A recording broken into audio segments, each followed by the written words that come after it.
The Louisville Metro Police Department officer who FBI ballistics determined likely fired the fatal shot that killed Breonna Taylor is crowdsourcing funds to buy out the remainder of his service and begin retirement, citing safety risks he and his family face during ongoing protests in the city related to the case.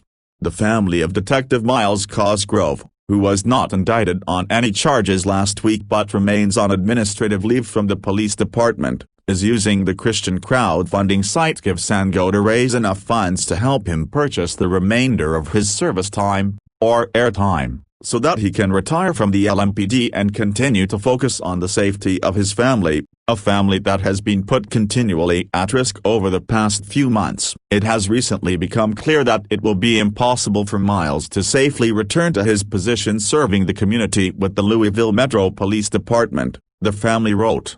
They said Cosgrove, who served in the U.S. Marines and was honorably discharged, has selflessly served this country and his communities, again and again, for the past 23 years, only to find himself the target of a meticulous campaign of disinformation. The page described a perpetual, nightmarish reality for Miles and his family, who have been doxxed, harassed, and received countless threats that grow more legitimate and scarier every day. It blamed the media, which intentionally leaves out important details with regards to this specific case, and therefore, lied by omission on many occasions. The page added that blatant lies on social media have become even more widespread and have destroyed Cosgrove's reputation. Most people simply don't understand what it's like to be a police officer in America today. Most people don't know what it's like, as a career, to put your life on the line on the daily basis to simply serve and protect your community,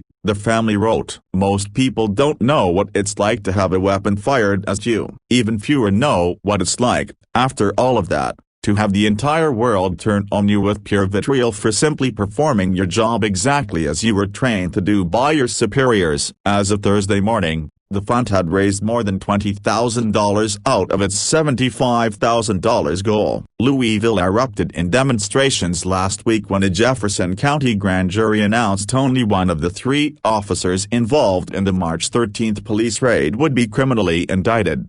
Former Detective Brett Hankison, who was fired from the department in June, was charged with 3 counts of wanton endangerment for shots fired into a neighboring apartment, but not in connection with Taylor's death. He pleaded not guilty on Monday. Kentucky Attorney General Daniel Cameron said this week his office did not recommend to the grand jury any criminal charges be brought against Cosgrove or Sergeant Jonathan Mattingly because they were fired upon first by Taylor's boyfriend, Kenneth Walker, and were therefore justified in their deadly use of force. Mattingly underwent surgery after Walker shot him in the leg. Last week, 2 other Louisville Metro police officers were wounded in a shooting that broke out on the first night of demonstrations after the grand jury decision was announced.